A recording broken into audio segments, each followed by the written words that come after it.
سارے صحابہ مل کے آئے، کہنے لگے عمر فاروق سے کہنا ہے نبی پاک کے زمانے میں تو ظاہراً غربت تھی، ابو بکر کے دور میں بھی غربت تھی، اب تو بڑا مال ہے،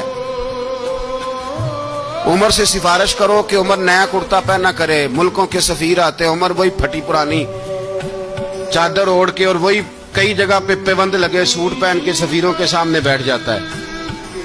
عمر کو مشورہ دو، طے ہو گئی بات۔ سب نے جب مشورہ دے لیا تو سارے کہنے لگے یہ بتاؤ شیر کی مونچھ کو ہاتھ کون لگائے گا؟ کہنا کس نے ہے؟ بندہ بھی تو ڈھونڈو نا۔ نے کہا جناب میرا یہ خیال ہے کہ مولا علی شیر خدا کہیں گے، کیونکہ جس شخص کی عمر کو سب سے زیادہ حیا کرتے دیکھا وہ شیر خدا مولا علی ہے رضی اللہ تعالی علی کہیں گے، اس لیے کہ جناب علی تو کئی دفعہ جب گفتگو کرتے تھے تو حضرت عمر چپ کر جاتے تھے اور فرماتے تھے علی نہ ہوتا تو میں ہلاک ہو جاتا۔ تو کہا علی سے کہو۔ جناب علی شیر خدا کو بلایا، کس کام کے لیے؟ جی اللہ اکبر۔ یہ ذرا اپنے اس دور پہ اس بات کو ذرا لاکا جناب ان سے کہیں کہ زیادہ نہیں، ایک کرتا نیا پہن لے، سفیر آتے ہیں وزیر آتے ہیں تو ایک کرتا نیا پہن لے۔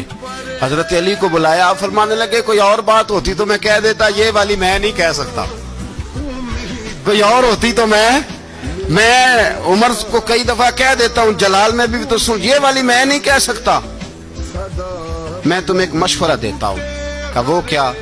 کہنے لگے سیدہ عائشہ صدیقہ سے کہو، وہ مومنوں کی ماں ہیں، عمر ٹالے گا نہیں۔ اماں جی سے جا کے کہا اماں جی نیا کرتا عمر سے کہیں پہن لیں، وزیر آتے ہیں بڑے بڑے لوگ تو چلو کوئی حرج نہیں۔ اماں جی نے کہا اچھا کوئی بات نہیں میں بلا لیتی ہوں۔ جناب عائشہ نے پیغام بھیجا، جب خادم نے کہا نا مصطفیٰ کے گھر سے پیغام آیا ہے تو 20 لوگ بیٹھے تھے، عمر کانپتے ہوئے اٹھے، کانپتے دوڑے۔ حضرت عائشہ پردے میں تھی تو فرماتی ہیں عمر اتحیات کی حالت میں بیٹھ گئے۔ کہا اماں جی دیر تو نہیں ہو گئی مجھے آنے میں؟ کہا نہیں ٹائم پہ آ گئے ہو۔ کس لیے بلایا تھا؟ کہا عمر دیکھو غربت کے معاملات اور ہوتے ہیں، جب اللہ آسانی دے تو کوئی چیز استعمال کرنا حرام نہیں ہوتی، اگر حرام ہے تو بتاؤ۔ کہا نہیں اماں جی حلال ہی ہے۔ تو فرمایا پھر اتنے سفیر آتے ہیں مشیر آتے ہیں، اب تو مال غنیمت بڑا آتا ہے، ڈھیر لگ جاتے ہیں مسجد میں، تو چل ایک نیا کرتا تم بھی پہن لیا کرو، اور آپ نیا کرتا پہنو گے تو دھاک بیٹھے گی غیروں پر۔ تو صحابہ کا مشورہ ہے کہ آپ نیا لباس پہنے۔ اماں جی کہتی ہے میں نے حکم دیا تو عمر چپ کر گئے، گردن جھک گئی۔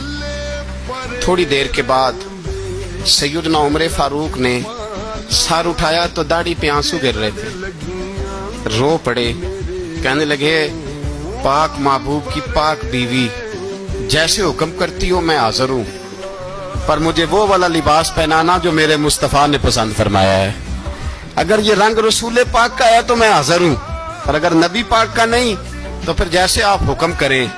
جناب عائشہ کہتے ہیں عمر روئے تو میں زیادہ روئی، میرا پلو بھیگ گیا آنسوؤں سے۔ میں نے کہا عمر آپ جائیے۔ عمر یوں نکلے تو جو صحابہ کھڑے تھے وہ کونے میں تھے، سارے آ گئے۔